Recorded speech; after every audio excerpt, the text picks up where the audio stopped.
살아계신 하나님 아버지, 감사와 찬송과 영광을 올려드립니다. 아멘. 오늘도 저희들의 생명을 연장시키시고 새날을 허락하시고 저희들에게 건강을 주시고 저희들의 발걸음을 아버지의 집으로 주님의 몸된 교회로 이 은혜의 보좌 앞으로 인도하시고 이끌어 주셔서 하나님 앞에 예배케 하시니 아버지가 감사합니다. 아멘. 아버지 하나님, 오늘 한 날이라는 돈을 주고 살 수도 없는 시간과 생명을 저희들에게 주셨습니다.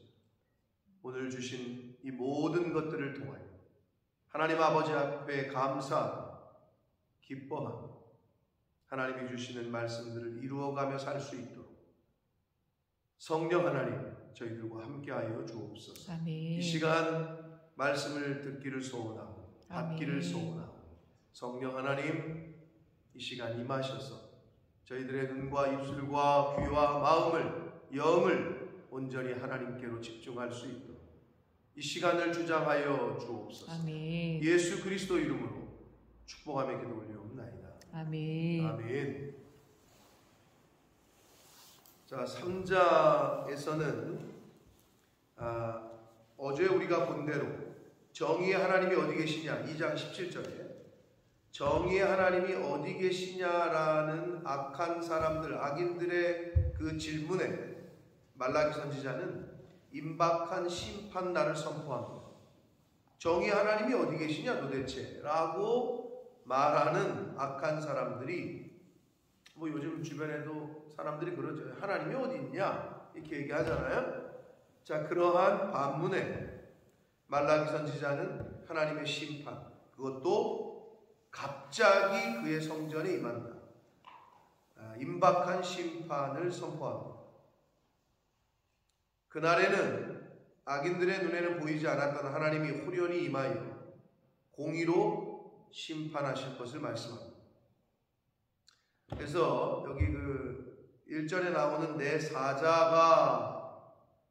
사자를 보내리니 내 앞에서 길을 준비할 것이요 세례 요한을 의미하고, 그리고 주가 갑자기 그의 성전에 임하시리니 곧 너희가 사모하는 바 언약의 사자가 임할 것이다. 주, 언약의 사자, 즉 예수 그리스도 메시아를 지칭하고 있습니다. 그래서 어떤 의미에서는 그 메시아, 예언시라고도, 예언의 말씀이라고도 말할 수 있겠는데, 언약의 사자라고 말씀하는 예수 그리스도 메시아의 도래 오심과 이스라엘 백성들, 선민들을 연단한 후에 하나님의 공의의 심판을 집행하실 것을 예언하는 그러한 말씀이 되겠습니다.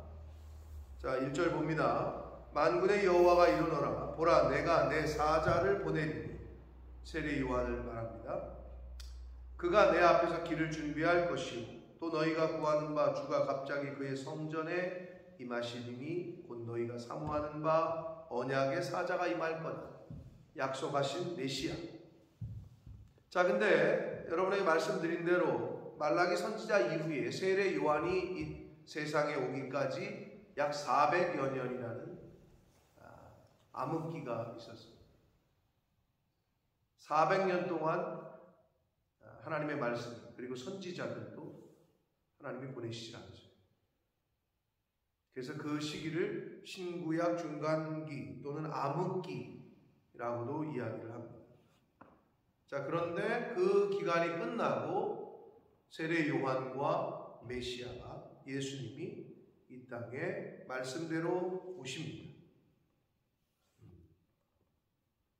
자, 그래서 여기서 언약의 사자라고 표현했는데, 하나님이 이스라엘 백성과 시내산에서 언약을 맺으시죠.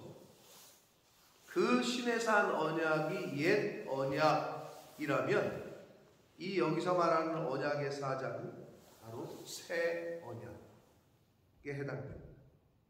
새 언약으로 오시는 예수 그리스도. 그래서 예수님이 오셔서 뭐라고 그러셔요?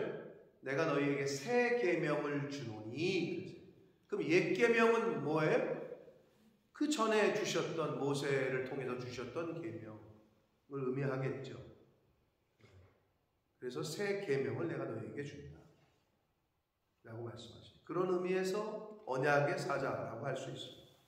2절 봅니다. 그가 임하시는 날을, 예수 그리스도께서 이 땅에 임하시는 날을 누가 능히 당하며 그가 나타나는 때에 누가 능히 서겠느냐. 그는, 언약의 사자는, 메시아는 금을 연단하는 자의 불과 표백하는 자의 잿물과 같을 것이라. 금을 연단하는 자의 불, 용광로에서 불순물들을 제거하잖아요. 표백하는 자, 옷을 깨끗하게 씻는 그의 잿물, 영어 성경에서는 소업이라고 해가지고 비누라고도 번역을 했어요. 아무튼 옷을 깨끗하게 하는 역할을 하는 걸 의미해요. 자, 근데 그가, 언약의 사자가 연단하는 불, 표백하고 옷을 깨끗하게 하는 잿물 또는 비누와 같다는 거예요. 누가? 예수님이. 예수님이 이 땅에 오셔서 그렇게 하신다는 거예요. 깨끗하게 하신대요. 불순물들을 제거한대요. 악한 것들, 죄악들을 제거한대요. 결국은 여기서 뭐 비누, 잿물, 불 이렇게 표현했는데 예수 그리스도의 보혈로 인간의 죄를 덮으시죠. 양털과 같이 희게 하시죠. 예수 그리스도의 보혈을 의미한다 이렇게 보시면 돼요. 그래서 3절, 그가, 메시아가, 예수 그리스도가, 언약의 사자가 은을 연단하여 깨끗하게 하는 자 같이 앉아서, 그러니까 예수 그리스도를 통해서 인간이 깨끗게 된다는 거예요. 용서함을 받고 죄가 이제 더 이상 사함을 받고 죄인이 아니라 의인이라 칭함을 받고, 그런 의미에서 레위 자손을 깨끗하게 하되, 제사장들, 이게 확대가 되면은 신약에 와서는 베드로 사도가 우리를 모두 왕 같은 제사장, 만인 대제사장설, 만인 제사장설 얘기하잖아요. 그러니까 저와 여러분이 이 시대의 레위 자손, 제사장들이란 말이에요. 그러니까 오늘날에 믿는 사람들을, 하나님이 예정하신 사람들을 깨끗하게 하신다는 거예요. 누가? 예수 그리스도가. 예수 그리스도의 보혈이 금, 은같이 그들을 연단하신대요. 그들이 그러면 공의로운 제물을 나 여호와께 바칠 것이다. 자, 2장까지에서는 제사장들, 백성들 할 것 없이 다 타락해가지고 부정한 제물을 하나님 앞에 드리고 하나님이 정하신 방법대로 제사를, 예배를 드리지 않았단 말이에요. 그런데 이 언약의 사자가 와서 그들을 연단하고 그들을 깨끗하게 해서 이제는 의로운 사람이 됐고, 이제는 그들의 예물이 거룩해지고 깨끗해졌다는 걸 의미하죠. 그래서 공의로운 제물을 나 여호와께 바칠 것이다 라고 얘기해요. 베드로전서 1장 7절에 보면 너희 믿음의 확실함을 불로 연단하여 없어질 금보다 더 귀하여 예수 그리스도께서 나타나실 때의 칭찬과 영광과 존귀를 얻게 할 것이다. 뭐가? 믿음의 확실함은, 그러니까 저와 여러분의 믿음의 확실함, 누구를 믿는? 예수 그리스도를 믿는 믿음의 그 확실함이 불로 연단하여 없어질 금보다 더 귀하여, 뭐가? 믿음이 더 귀하다는 거예요. 금보다. 예수 그리스도께서 나타나실 때에 칭찬과 영광과 존귀를 얻게 한다. 오늘날 세상에서의 칭찬과 영광과 존귀는 뭐예요? 돈이죠. 돈 많으면 다 사람들이 주변에 모여요. 세상은 그래요. 그런데 예수님 나타나실 때에는 돈이 다 소용없어요. 재물이 소용없고 명예가 소용없고 권력이 소용없어요. 오직 믿음이 예수님 나타나실 때에는 영광과 존귀를 얻게 합니다. 아멘. 아멘. 그래서 저와 여러분이 마지막 때에 하나님 앞에 보여드릴 것은 믿음뿐이 없다는 거예요. 마지막에 보여드릴 것. 그러니까 내가 그 믿음을 잘 준비하는 게 이 땅에서의 이제 삶이겠죠. 4절 봅니다. 그때에 유다와 예루살렘의 봉헌물이 이렇게 되어 있어요. 유다와 예루살렘의 봉헌물이 옛날과 고대와 같이 나 여호와께 기쁨이 된다. 봉헌물은 제물은 언제 드려요? 하나님 앞에 나가서 제사 드릴 때 드리는 거죠.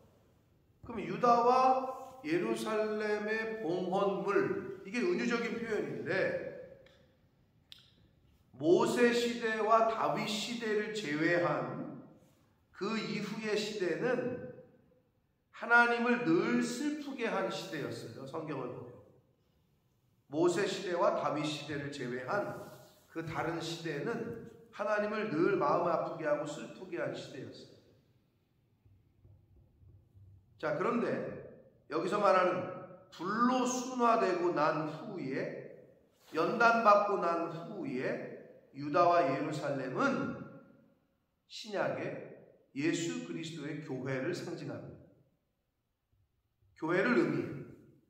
그러면 그때의 유다와 예루살렘의 봉헌물은 뭐냐? 교회에서 드리는, 신령과 진정으로 드리는 예배를 의미합니다. 이 예배가 여호와께 기쁨이 된다는 거예요. 그때의 유다와 예루살렘의 봉헌물이 옛날과 고대와 같이 나 여호와께 기쁨이 된다. 신령과 진정으로 드리는 예배가 하나님 앞에 기쁨이 됩니다. 아멘. 네. 여러분 근데 우리가 또 잊지 말아야 될 거는 구약 시대의 예배, 신약 시대의 예배 모형인 구약 시대의 제사, 그 구약 시대에 하나님 앞에 나아올 때, 제사를 드릴 때 이 제사자가 하나님 앞에 나올 때 없어서는 안 되는 게 뭐예요? 제물이었어요. 제물이 없으면 하나님 앞에 나올 수가 없었어요. 그렇죠? 근데 말라기 이제 3장, 4장으로 가면 10의 1조와 봉헌물에 대한 얘기가 나오는데, 근데 우리가 하나님 앞에 예배를 드리러 이 신약 시대 이후에 은혜 시대, 교회 시대에 하나님 앞에 나올 때, 근데 너무 아무 생각 없이 하나님 앞에 나올 때 제물이 없어.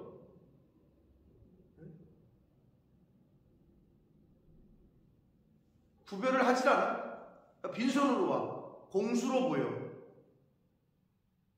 근데 이게 기본적으로 그게 안 되면은 너무 가볍게 여기는 거죠. 하나님 앞에 예배드리는 거. 그게 뭐예요? 아니, 어떻게 하나님 앞에 나오는데 공수로 보이냐? 돈이 없는데 어떻게 해? 돈이 없어?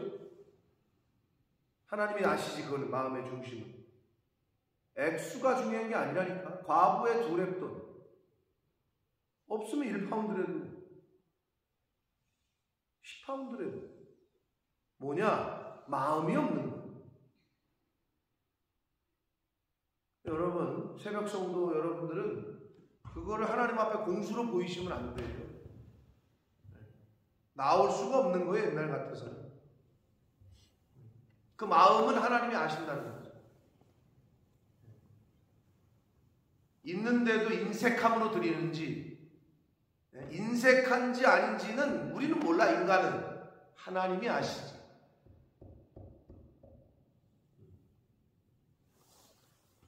그걸 늘 명심하셔야 돼요. 하나님은 존중히 여기는 자를 존중히 여기십니다. 아멘. 하나님을 존귀하게 여기고 존중히 여기는 자를 존중히 여기십니다. 어떻게 교회 오는데 빈손으로 오냐고. 그거는 말이 안 되는 거예요. 다시 말씀드려요. 액수가 중요한 게 아니에요. 그 액수의 마음의 그 가치는 하나님이 정하신다. 그러나 그 중심은 우리가 하나님 앞에 드려야 돼요. 5절 봅니다. 내가 심판하러 너희에게 임할 것이라.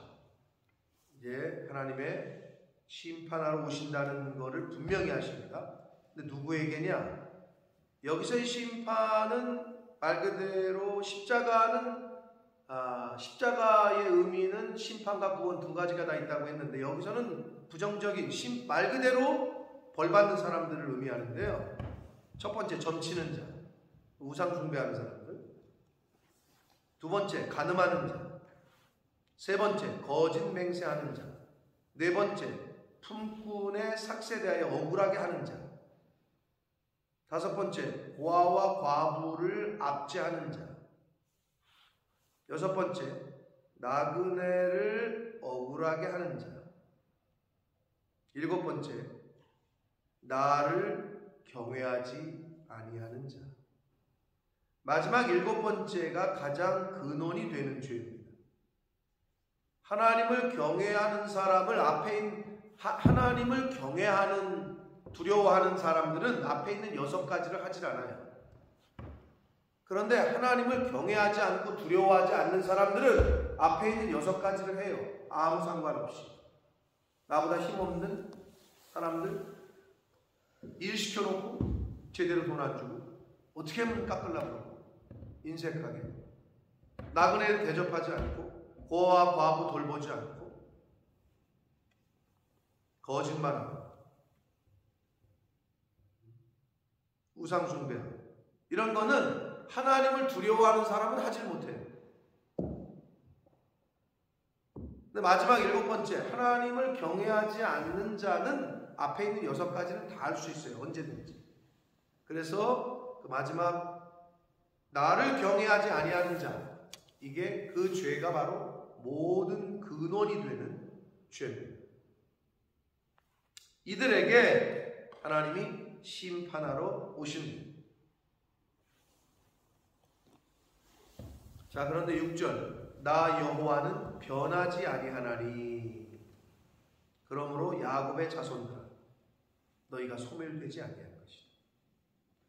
자, 계속해서 말씀드렸습니다. 말라기서의 대상은 바벨론 포로가 끝나고 나서 돌아와서 성전도 재건되고 성벽도 재건된 이후에 이스라엘의 선민인 이스라엘 중에서도 남은 자들에게 하시는 말씀이라고 볼 수 있는데 오늘날에 교회에 다니는 사람들 중에서도 그래도 믿음이 있다고 하는 사람들이라고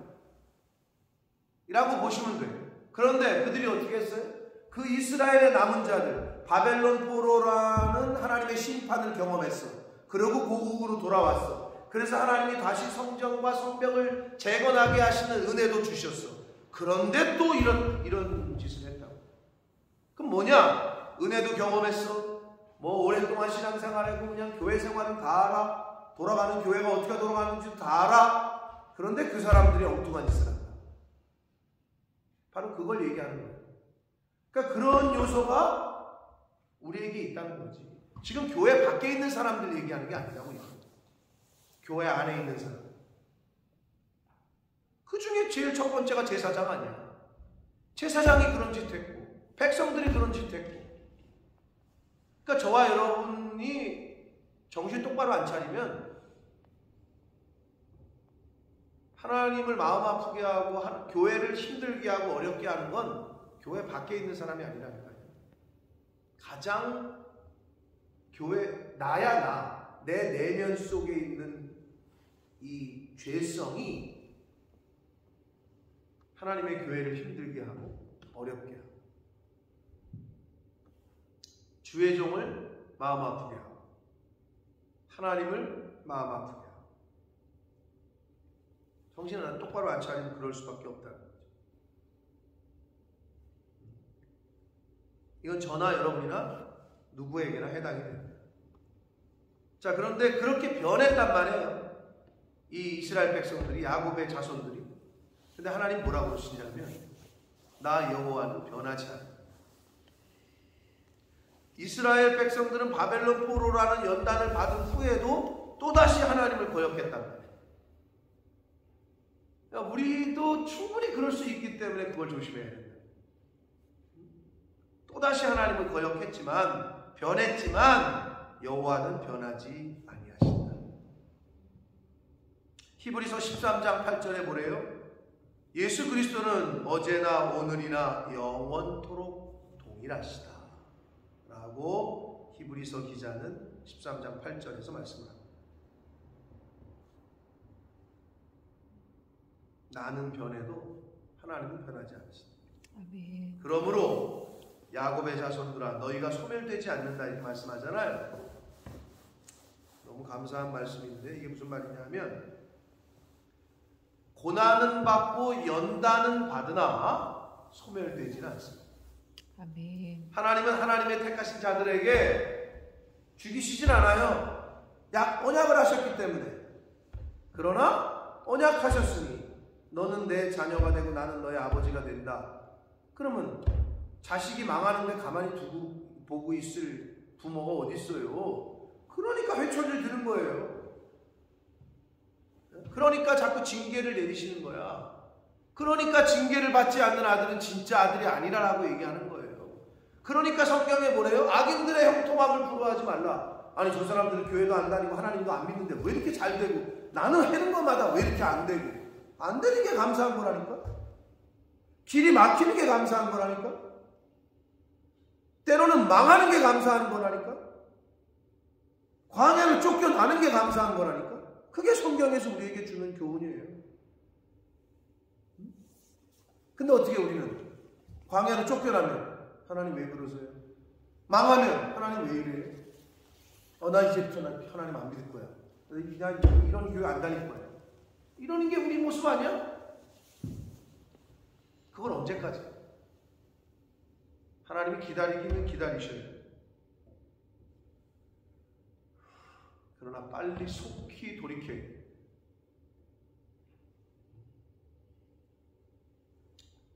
여러분, 그러니까 고난받는 게 되게 유익이라고 성경은. 그러니까 성경의 교훈은 다 다른 얘기를 하는 것 같지만 다 같은 얘기를 하는 거예요. 성경의 교훈. 그걸 빨리 깨닫고 감사로 시작해서 감사로 끝내야 돼요.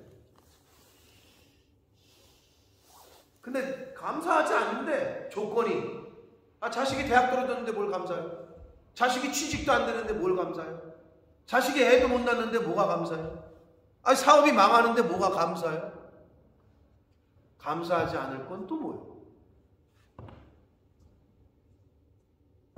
감사하려면 하나부터 열까지 다 감사해요. 아멘. 근데 불평하려면 하나부터 열까지 다 불평해요. 그걸 선택하고 사시라는 거죠. 성경은 계속 그걸 교훈하는 거예요.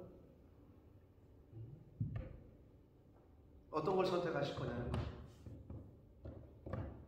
하나님은 하나님의 택하신 자녀들에게 신실하시기 때문에 여기 뭐라 그래요? 너희가 소멸되지 않을 거다.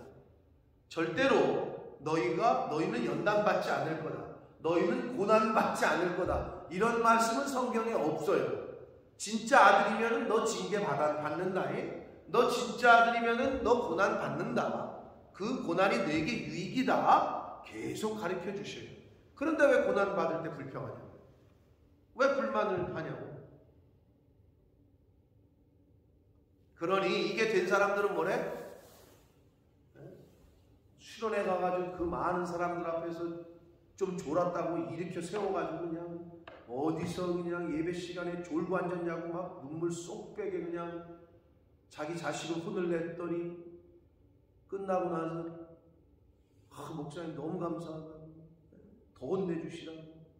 옆에 있던 다른 집사는 목사님 왜 우리 애는 혼내지 않으시냐고 아주 그냥 회초리 쳐주시라고. 내가 그런 교회를 보면서 이런 교회가 있네. 저는 저 부모가 저거 시험 받아가지고 집에 가겠는데 그 많은 애들 앞에서 창피를 줬는데도 오히려 감사하대.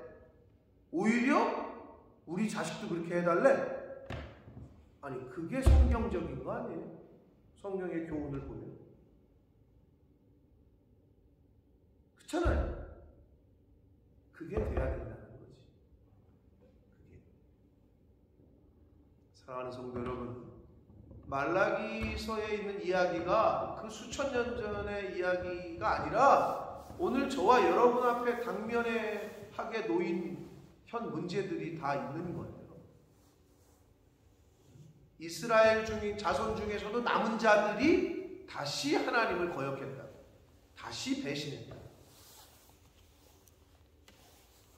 그러므로 하나님 안에서, 말씀 안에서 우리가 깨어있지 않으면 우리도 언젠가 신앙생활하면서 교회를 열심히 나와. 다시 말씀드려요. 교회 안 나오는 사람들은 교회를 어렵게 하지 않아요. 교회를 열심히 나오는 사람인데 교회를 어렵게 한다. 이게 웬 아이러니야. 이게 웬 마음 아픈 일이야. 차라리 나오지를 말지. 그런데 어떻게? 열심히 나오는데 복이 안 되게 나와. 하나님을 믿는데, 예수님을 믿는데 전혀 나에게 복이 안 되고 내 자손들에게 복이 안 되게끔 신앙생활을 한다. 이게 얼마나 안타까운 일이에요. 마음 아픈 일이지. 안타깝고. 그런 교훈을 우리에게 주시고 있는 거예요. 그러므로 철저하게 나라는 나를, 내 내면을 고쳐서 연단을 하신다. 불로 연단하고. 여러분 불에 대봤죠? 얼마나 아파요. 내 모난 성격 하나 꺾으려면 하나님이 불로 연단하고 재물로 씻었고 빨래를 한다는 거, 내 인격에 더러운 것들을 막 빨고 한다는 거는 고난이야. 그게 고난. 그 고난을 통해서 욥이 말한 대로 불로 연단해서 정금같이 나오기까지는 고통이 있어요. 힘들어, 어려워. 근데 이제 그거를, 그 환난과 고난을 어떻게 우리가 바라볼 거냐. 로마서의 사도 바울이 말한 대로 연단을 이루기까지의 과정을 얘기를 하죠. 환난을 인내를, 인내를 연단을, 연단은 소망을. 소망을 이루려면 시작이 환난이야. 여러분 가운데 지금 환난 가운데 있다고 생각이 되시고 자녀가 어려움을 겪고 있다고 생각하시고, 그럼 어떻게 하셔야 돼요? 감사하시라니까. 하나님 감사합니다. 그 시간을 통해서 내 자신, 우리 가정이 하나님 앞에서 바로 쓸 수 있도록 정금같이 나오게 될 줄 믿습니다. 하면서 감사하실 때 그때부터 하나님이 이끌어가기 시작하십니다. 아멘. 네, 그때부터 하나님이 그 개인과 그 가정과 그 교회를 이끌어가실 줄 믿습니다. 그러한 믿음의 눈으로, 그러한 믿음의 확실함으로 예수 그리스도 이 땅에 다시 오실 때 칭찬과 그리고 존귀를 얻게 되시는 이 말세지 말에 신앙생활을 하는 영적인 이스라엘의 남은 자들이 다 되시기를 예수 그리스도 이름으로 축복합니다. 아멘. 살아계신 하나님 아버지, 감사와 찬송과 영광을 올려드립니다. 아멘. 아버지 하나님, 오늘도 저희들의 생명을 연장시키시고 새로운 하루를 허락하시고 하루를 시작하며 아버지의 집으로 저희를 불러주셔서 제가 일어나고 내가 일어나고 내가 운전해서 온 거라고 생각이 될지 모르나 그 모든 것이 하나님의 은혜인 줄 믿습니다. 아멘. 아버지, 하나님이 은혜 주시고 이끄시고 인도하실 때 순종해서 일어날까 말까, 갈까 말까, 내 속에서 그렇게 싸울 때 하나님이 기뻐하시는 선택을 하는 삶을 사는 저희들이 될 수 있도록 주님 은혜 내려 주옵소서. 아멘. 아버지, 이 말세의 지말에 믿음 있는 자를 보겠느냐 하셨지 돈 많은 자를 보겠느냐, 권력 있는 자를 보겠느냐 하지 않으셨습니다. 아버지, 예수 그리스도 이 땅에 다시 오실 때에 주여. 칭찬과 존귀, 영광은 우리의 믿음의 확실함으로 인해서 받는다고 하셨습니다. 주님.